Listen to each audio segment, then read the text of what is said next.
A história do cristianismo primitivo é uma das mais fascinantes áreas da arqueologia.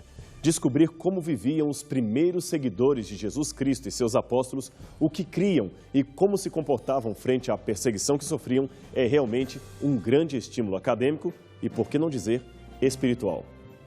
As famosas catacumbas de Roma são um especial elemento de estudo para a compreensão deste cristianismo primitivo. Muitas importantes revelações nos vêm deste tipo de construção que serviu por anos de sepulcro para os cristãos daquela época, muitos dos quais morreram mártires, isto é, entregaram sua vida por amor daquilo que criam, uma atitude deveras ausente nos tempos em que vivemos. As catacumbas de Roma eram construídas em túneis subterrâneos que foram muito usados por cristãos, especialmente antes do Edito de Milão. Ainda hoje, algumas delas são abertas para turistas que visitam a Itália. Uma das catacumbas mais visitadas em todo o mundo é a de São Calixto, que fica na saída de Roma pela antiga Via Ápia. Ela ocupa uma área de 15 hectares de terreno e está estruturada em 5 andares que ficam embaixo da terra, numa profundidade de cerca de 20 metros. São mais de 20 quilômetros de corredores que levam aos diversos túmulos, onde descansaram corpos de pessoas que viviam na época dos apóstolos ou no período imediatamente posterior ao seu falecimento. A primeira e mais forte impressão é que as catacumbas nos contam a história de uma igreja mártir. Foram muitos os que deram a vida por amor a Cristo e as catacumbas conservam o seu testemunho.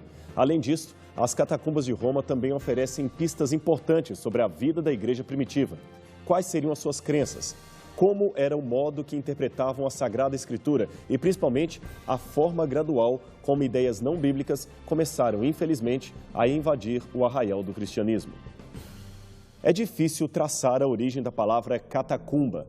Algumas fontes dizem que ela se origina do grego katá, que significa segundo ou embaixo de, mas a palavra kombê, que quer dizer escavação.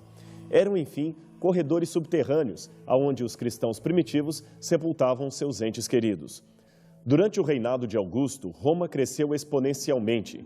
Dizia-se que a sua glória foi ter achado uma Roma de tijolos e a deixado uma Roma de mármore. Em muitos lugares, houve a exploração de pedreiras que circundavam a cidade para a extração do material necessário às obras públicas. Daí surgem 2 hipóteses para as primeiras catacumbas.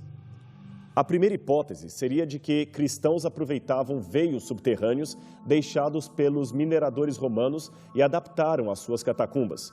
Esta ideia, no entanto, está hoje bastante questionada, desde que estudos arqueológicos mais abalizados demonstraram que aquelas cavidades não seriam fonte de material qualquer aproveitável em construção e que a estrutura das catacumbas não parecia adaptada, mas edificada para aquele fim. Então surgiu uma segunda hipótese, hoje mais bem aceita. Esta sustenta que as catacumbas foram construídas pelos cristãos a partir do final do 1º século e meados do 2º. No referido período de crescimento urbano e demográfico da cidade de Roma, estaria previsto um problema de espaço nos poucos cemitérios da região. Então tornou-se costume daqueles patrícios cremar os seus mortos e conservar as suas cinzas em urnas de pequeno porte, como esta que você vê em seu vídeo. Alguns potes, conforme você pode ver nestes desenhos, tinham placas ornamentais com dizeres de identificação ou elogio ao dono das cinzas ali depositadas. As urnas comumente poderiam ficar sobre pilastras de pedras ornadas para este fim, localizadas com poucas exceções fora das cidades em jardins particulares ou jazigos coletivos chamados de columbaria ou columbarium no singular, porque tinham a forma arquitetônica parecida com a dos pombais. Esses antigos desenhos e fotografias de Albert Kuhn, publicados em 1913, nos dão uma noção de como era originalmente o interior de um columbarium. O prédio consistia, como você pode ver nas paredes, com grandes câmeras subterrâneas, onde as urnas com restos de cremação eram colocadas em pequenas cavidades chamadas nichos, que, por sua vez, usualmente eram marcadas com placas memoriais e esculturas do falecido. Alguns monumentos fúnebres eram marcados com as iniciais DM, que eram a abreviatura para a expressão latina Dies Manibus, ou de Manis, que quer dizer dedicado aos deuses Manis. Curiosamente, os romanos ainda mantinham uma outra crença anterior ao período etrusco, no qual as almas de seus antepassados e falecidos queridos se transformavam em deuses ou espíritos menores que eles chamavam de manes. Logo, esses manes deveriam ser homenageados para proteger e não assombrar a casa dos vivos.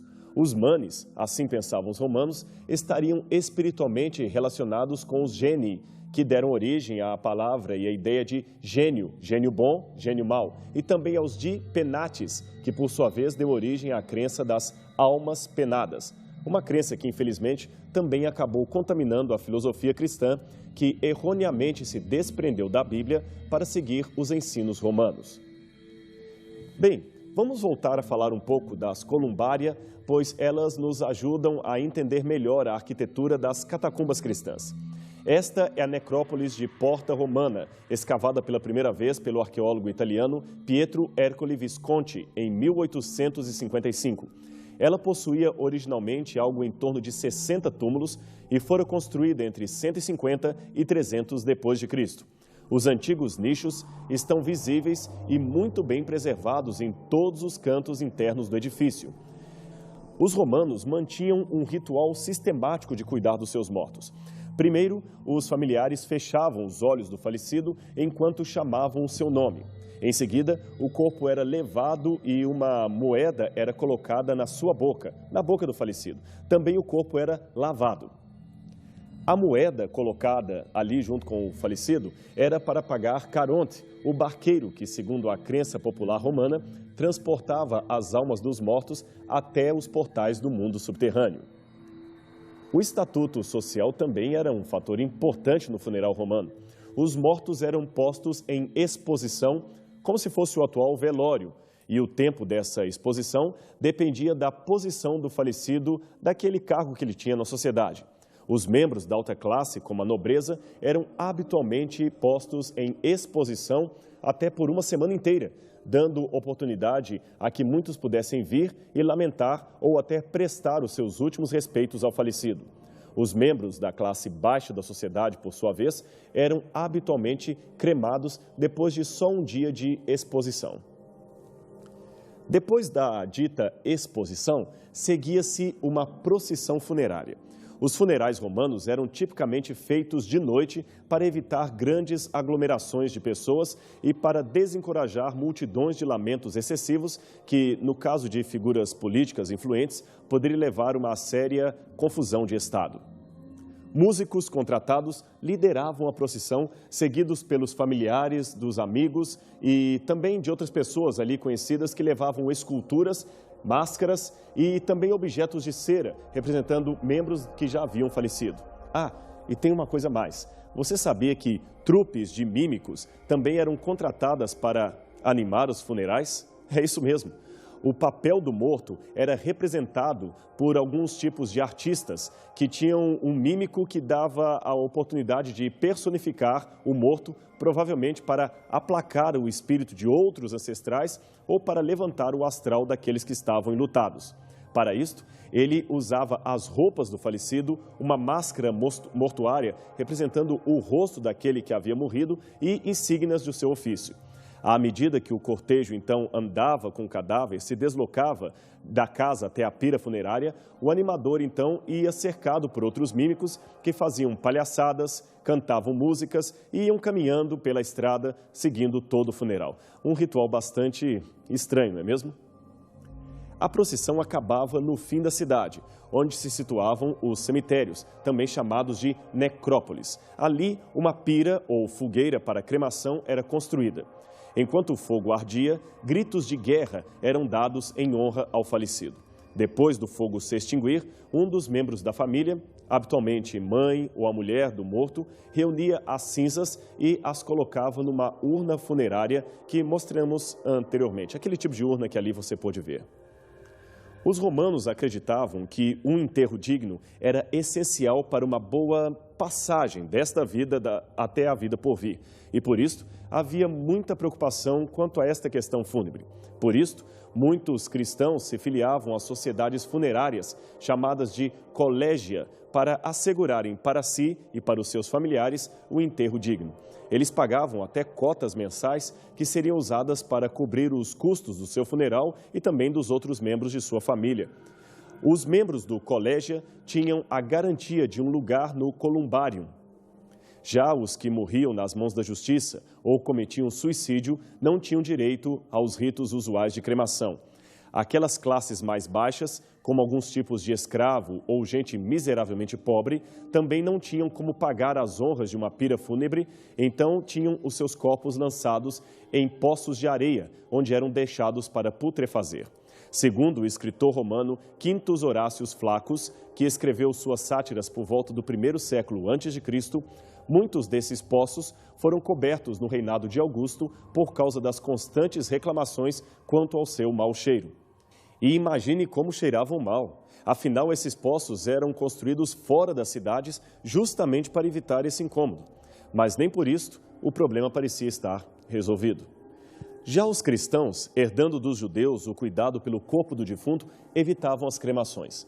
Contudo, por serem considerados fora da lei, eles não tinham direito a terem sepultamentos próprios ou serem sepultados em cemitérios judaicos. Além disso, a crença na ressurreição corpórea criou um temor de que, caso o corpo fosse destruído, eles não poderiam ter a chance de participar da ressurreição final.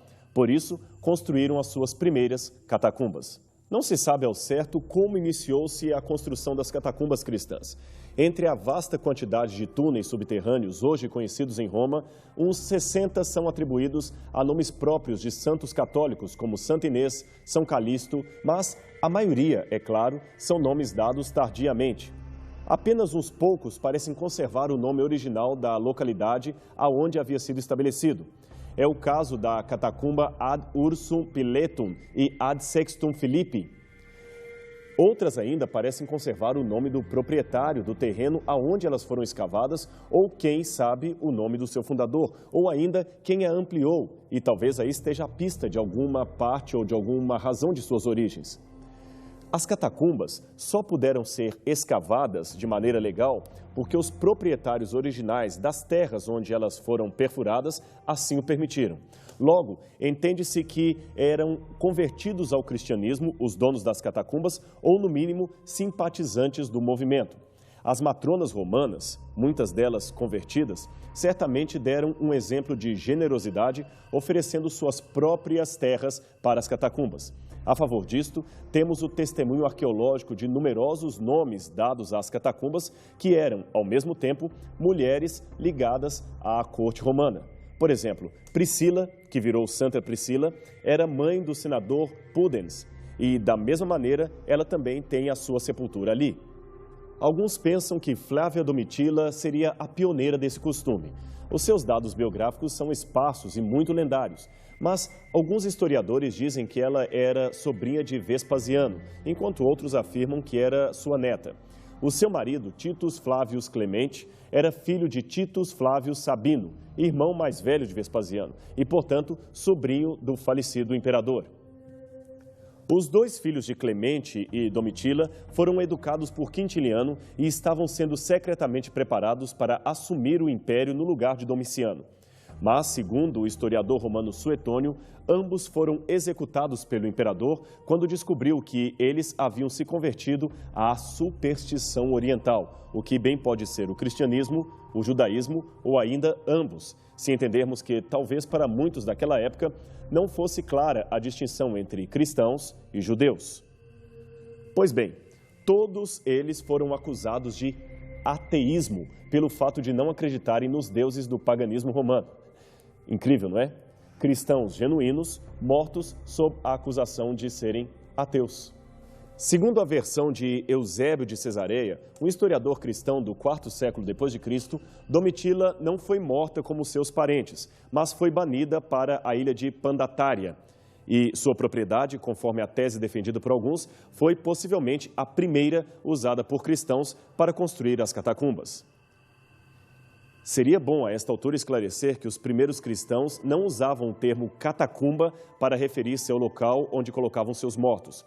Alguns acreditam que eram os romanos que davam este nome à localidade da Via Ápia, onde havia a extração de blocos de tufo. Somente mais tarde, o termo foi aplicado ao cemitério cristão.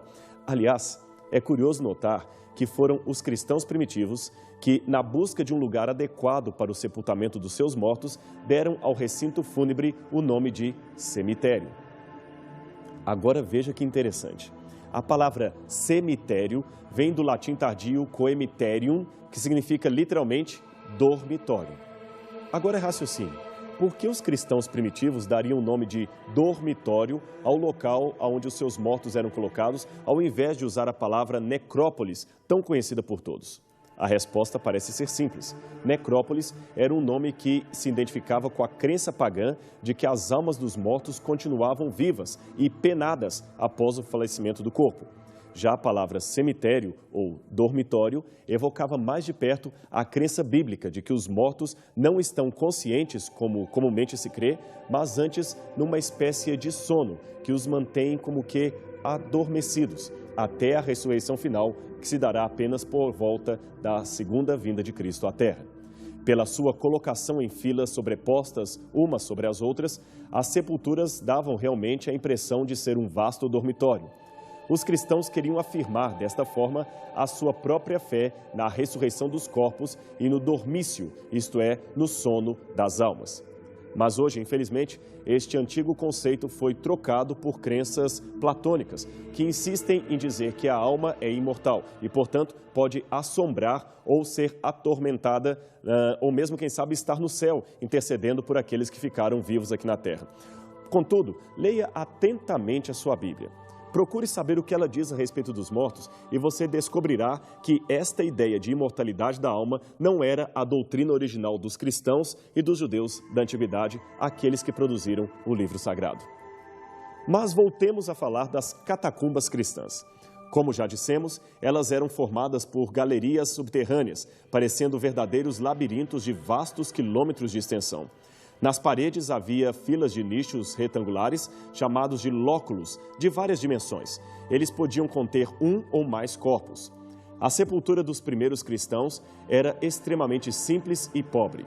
Seus corpos eram envolvidos num lençol e depositados no local sem nenhum tipo de caixão. Os lóculos eram então fechados, em seguida com placas de mármore ou, na maioria dos casos, com telhas fixadas por argamassa. Sobre a telha ou sobre a placa de mármore, escrevia-se às vezes o nome do defunto com um símbolo cristão ou votos de paz.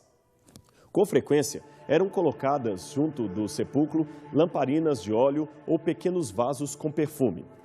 Nós temos várias dessas lamparinas em museus espalhados pelo mundo inteiro que mostram como elas eram, e principalmente aquelas que eram encontradas nos túmulos. Note que elas tinham sempre inscrições gregas. Algumas são até detectáveis. Por exemplo, uma dessas lamparinas traz uma inscrição curiosa. Ela traz uma letra alfa, que seria a primeira letra do alfabeto grego, seguida de um ômega, que seria a última letra do alfabeto.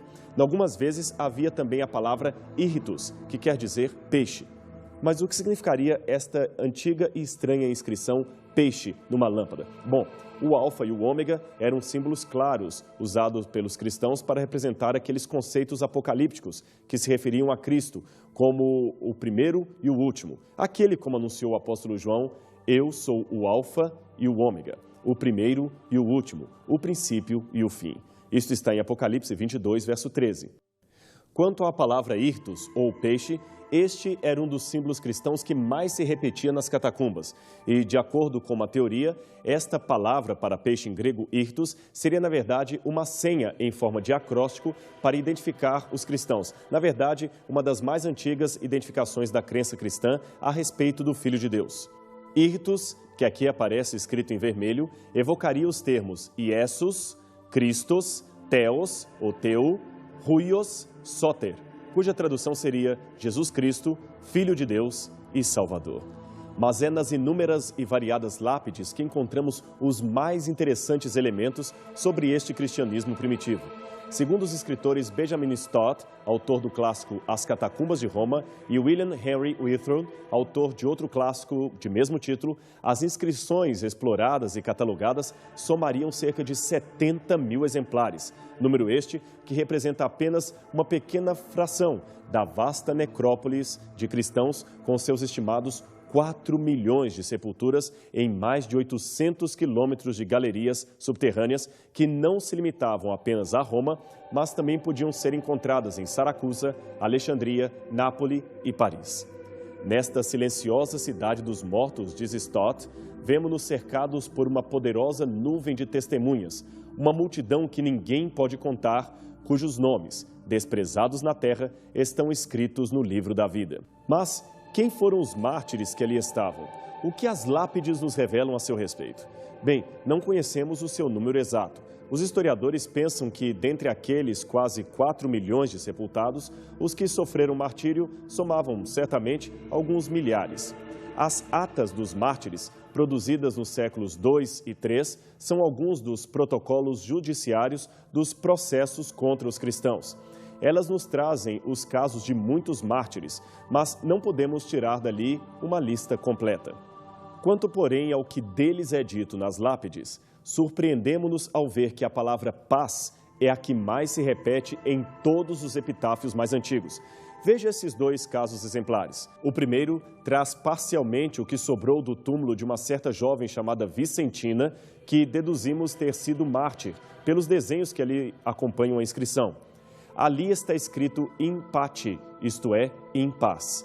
A seguir, temos outra lápide de uma certa Rufina, desta vez com uma inscrição grega que traz isolada a palavra eirene, que novamente significa paz. Mas talvez o mais curioso é que as catacumbas de Roma foram usadas desde o segundo até o quarto século depois de Cristo, quando então caíram no esquecimento. Nisto, é importante observar que elas têm em sua trajetória um acontecimento histórico que seria a pretensa conversão do imperador Constantino, que, na verdade, foi um verdadeiro divisor d'águas na história das catacumbas. Junto com a dita conversão do imperador, vieram o Edito de Milão, que determinou o fim da perseguição aos cristãos, e, algum tempo depois, a oficialização do cristianismo como a religião de Roma. Nesta nova fase de oficialização, as catacumbas continuaram servindo de cemitério para os cristãos, mas apenas para aqueles que tinham condições de pagar pelo privilégio de ter o seu corpo ou de algum ente querido sepultado com requintes entre os grandes mártires do passado. Embora não tenhamos tempo para tratar de pormenores aqui, é bom que se saiba que o que parecia ser uma vitória do cristianismo transformou-se na pior derrota da história da Igreja, pois esta perdeu em grande parte a sua identidade apostólica, tornando-se apenas um sincretismo das antigas religiões greco-romanas e religiões pagãs, como ainda usando também o seu poder para perseguir, na Idade Média, aqueles que se arriscavam a questionar os novos dogmas da Igreja. Pegue qualquer livro de história geral e verifique os anos sangrentos que se seguiram à hegemonia da nova fé cristã em Roma. Continuando, pois, o nosso raciocínio, se dividirmos e compararmos as epígrafes das catacumbas cristãs escritas antes e depois de Constantino, isto é, no período em que a igreja era perseguida e depois no período em que gozava paz e status imperial, veremos diferenças muito acentuadas entre o espírito dos que tinham liberdade e daqueles que deram sua vida por amor a Cristo. Vejamos alguns exemplos de epitáfios pré-constantinianos, ou seja, escritos na época em que mártires morreram testemunhando por sua fé. Um deles diz: aqui está Márcia, que se pôs em repouso num sono de paz.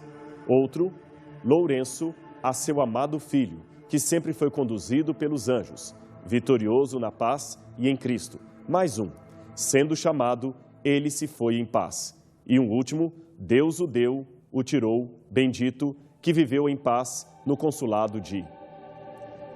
É claramente possível ver aqui as noções de morte como um sono ou um descanso e a repetição da palavra paz. E também, finalmente, o louvor e confiança em Deus expressos num clima de muita esperança, aliás, de uma impressionante esperança, pois os que escreveram estas palavras foram, lembremos, perseguidos e mortos. Agora, vejamos alguns epitáfios pós-constantinianos, isto é, da época em que a religião cristã se tornou estatal.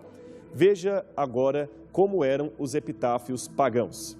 Viva para a presente hora, pois não temos certeza alguma quanto ao amanhã. Outro, eu, Procópia, levanto minhas mãos contra Deus que me levou inocente. Ela viveu 20 anos. Próclus erigiu este. E mais um, Caius Július Maximus, 2 anos e 5 meses. Ó infortúnio, implacável, que te deleitas na morte cruel, por que me foi arrancado tão repentinamente aquele que se reclinava no meu colo? Esta pedra marca o seu túmulo, eis sua mãe. Aonde estão as palavras de esperança e paz? Aonde está a obediência e o louvor a Deus?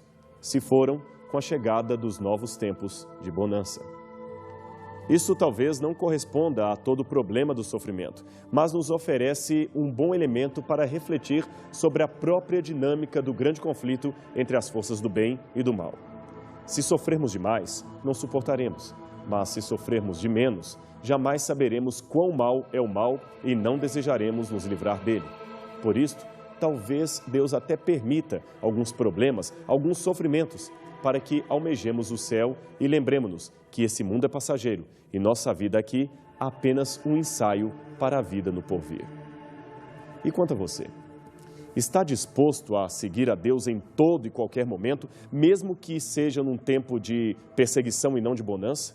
Pense bem, pois como disse um profeta anônimo, provação vai, provação vem, para que se saiba afinal quem é quem.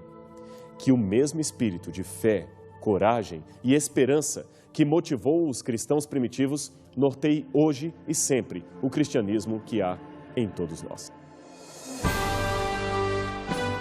Chegamos ao final do programa, mas se quiser nos mandar um e-mail, escreva para evidências@novotempo.org.br.